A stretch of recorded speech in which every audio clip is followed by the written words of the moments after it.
Hi guys, this is Wenzes from Below the Radar Above the System, and now I want to talk to you about the times when it's really necessary to exclude people. We are very including in a lot of ways when we have people close to us, not necessarily in a whole society kind of form or as in big groups kind of situations. If you look more into socionics or into dichotomies and so on, and really the specifics about which characterize INFJs, you will see that INFJs naturally tend to exclude people in general. This means, for example, that we're introverts, that we rather have small circles, that people have to have certain criteria for them to be allowed into our lives. With ENFJs, for example, it's the opposite. They more try to include people and seeing what people would have to do and how they would have to act in their presence in order for them to allow them into their sphere. And so that's why they're, they have much bigger much more people around them, larger gatherings and so on. This is a natural tendency.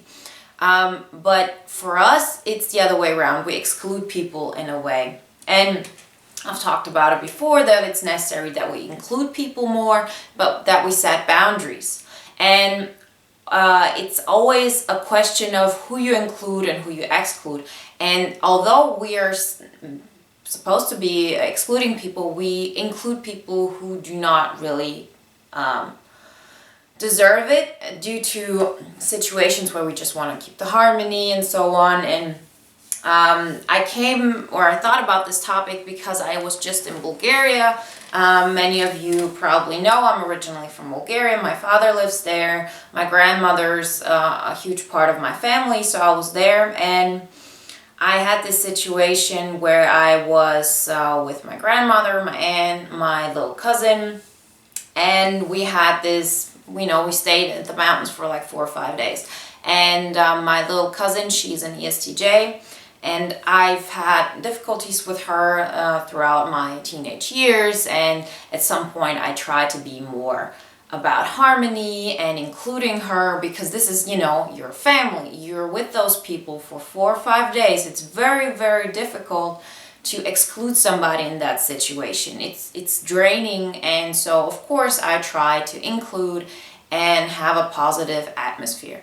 But the thing is this, the more you become yourself, the more you're caring about your boundaries, the more you care about being who you really are and not, saying yes and everything is great just in order to keep harmony, the more you will bump heads, especially with ESTJs who are not that developed in that area, who don't really care about having that harmony or developing themselves in that area. Because most ESTJs, they might have, great visions and great ideas. This is not like, oh, ESTJs don't do this and that, because I don't believe that. I think ESTJs can be as great as everybody else.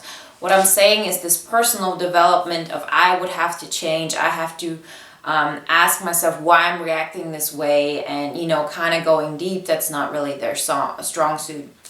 So if you have a situation with an ESTJ, for example, or just people who are different than you'll see how you will bump heads with them more.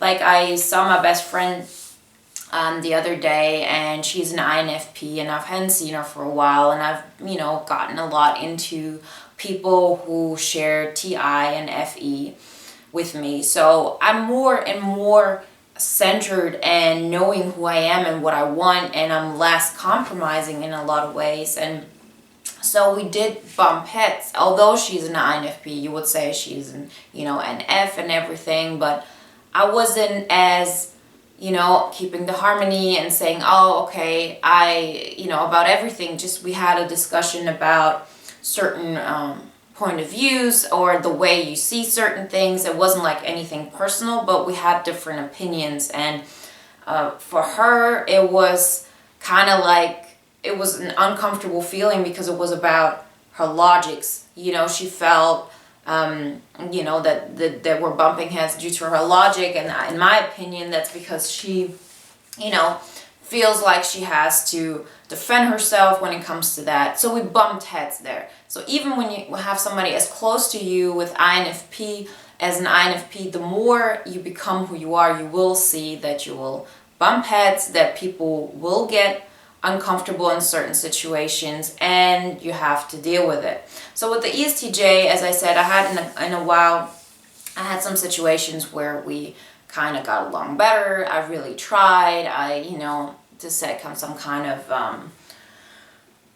balance. But the more and more, as I said, I got into myself, it's not even so much about what I say, it's the vibe I give off. There's a certainty that comes with me now that I didn't have before.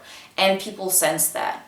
Like, I really want to make this as clear as possible, and I think I'm going to make, a couple of videos on the topic alone, or talking about it, how your vibe is what gets transmitted. Like, it does not matter if you act all nice and stuff. If you've changed inside, people will feel it, and they will feel it on an unconscious level. They might not know what it is. They might not be able to define it, but it's there. Something is different. So she got upset with me over everything this time. I mean, like, little stuff. She always had to, like, push my buttons for no reason. Like, it was nothing personal, but everything I did, she kind of blew off, or she felt I blew her off, and so on. And so I'm there in this situation, and all I want is peace and harmony. And because I'm with my family, I'm there for a couple of days, so I think, what am I supposed to do now? And the first thing that came to my mind is, I'm just not gonna care. I'm just not gonna care. I'm just gonna do everything in order to calm down and just pretend like nothing happened. And I tried that for a while, and I realized how wrong that is. Because that is the exact same pattern I have been doing all the years before, which is typical INFJ stuff. And it's not getting me anywhere. If I don't change my behavior, nothing will change.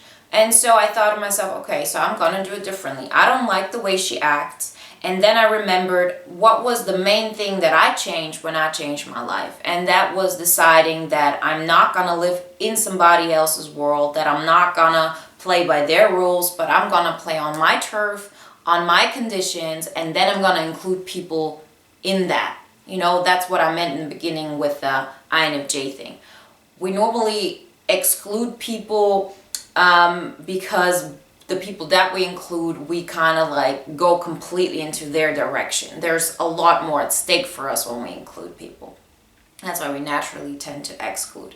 But so in this situation, of course, normally we would tend to include. I think everybody would agree with me, because it's just too uncomfortable. We are close with those people. You can't just, walk away. So I remembered what I did when I started the videos, when I decided to change my life, which was to play on and my rules and decide who I'm going to allow into my mental sphere, into my sanity, and so on. And so what I did was I started talking to everybody else in the family in a very kind manner, in a way of, okay, let's go and drink gin tonic together. It was like a family tradition. So we, she got upset, that, like my cousin, that I didn't really care, that she was upset. She was giving off this vibe, I'm upset, I don't want to talk about anything. And it wasn't even just about me. It was just like a natural being pissed off and kind of situation. So I just completely demonstrative tried to have a great atmosphere and setting the rules for it. So my rules were, we're gonna have harmony, we're gonna have a nice time. You want to be part of it? Okay. If not, then you're just excluded. Of course I didn't say it, but that's the vibe I gave off. We went hiking, and it was such a beautiful day. We had such beautiful scenery. I loved every minute of it. But there was her with this face of, I'm pissed off. I don't like anything about here. And I got to a point where I was just talking to my grandma or my aunt right in front of her, and I said, what a beautiful day. Look at this. This is just amazing. It's all beautiful. And I knew at that point that would tick her off even more. I knew it because I knew she was upset. I knew that that she was upset that nobody was being affected by her bad behavior, because that's what she was used to. She's used to, getting her way, doing everything like the way she wants to do it, and then, or being upset and people reacting to her. That's what I used to do. But I said no at that point. I said, I'm just gonna stop. So, and it got to a point where she, just a couple of hours later, she left. She just said, I'm just gonna go to downtown and I'm just gonna stay with my friends. She was really upset. She just left, and to be honest, it was the best thing that could have happened. On the one hand, you could think, well, is it really a victory at that point? Is that really something you want, that people just leave? Yes. Right now, I've gotten to a point where this is the victory, because I didn't say, okay, I'm just gonna try to compromise everything. I had like my values. I knew this is my vacation. I'm here for 5 days at this place. I want to have a harmony-filled time with my family. And if you're being like this, I'm just gonna exclude you mentally. And it got to really a point where she just left, and this is very untypical for an ESTJ, because normally they would just like kind of like push and try to externalize their feelings and talk to you about it. And so at that point, when she left, I could finally sleep very calmly, because we slept in the same room. I could just let it go and just tell myself, okay, well, we're just different, and that's okay. I think this is one of the main things we have to really, really accept. You have to exclude people. There's nothing wrong with trying to be nice with everybody and having a great atmosphere with everybody. It's just not possible. Once you get that and you get into situations like this, which are very painful. I mean, of course, I'm not talking about like big heartbreak or anything like this. This is a everyday kind of situation, but it does affect us. Other people like ENTPs maybe could just like say that's ridiculous and leave, or people with strong boundaries, but I wasn't one of them. These things would affect me, and I would internalize those feelings. And so I was really proud of myself that I could say, okay, this is it. I'm excluding you. And once you say that and you're okay with that, then you can kind of like start healing, start creating your own sphere, and just including those people who are willing to play by your rules. You have to set rules for people playing in your life, and you have to exclude them if they don't play by them. Period. Learn that, have that as a situation like this, and there will be uncomfortable situations, but you would have shown those people where your boundaries are at, and at some point they're just gonna stop pressing those boundaries, because it sucks if you try to affect somebody and that person just blocks. At some point they will stop. They leave, or they change, they adapt. I don't care. But I really don't care at that point. I don't care if she leaves or if she just like changes her mind. The most important thing there is that the rest of my family and me were having a good time. And so I tried to give you this example because I also had comments often that people really like when I bring examples, because it's then easier to understand and maybe integrate into your own life. So I hope this helped, and talk to you in the next video. Oh yeah, subscribe, like, and share if you like the video. Help me to broaden this and everything. And thank you so much for your participation. Talk to you soon. Bye. The best for you. The more people are gonna feel like they have to do the same thing, and since they cannot do that and have an impact on them, you really have to feel it yourself. So you have to make sure that you do things that make you feel good.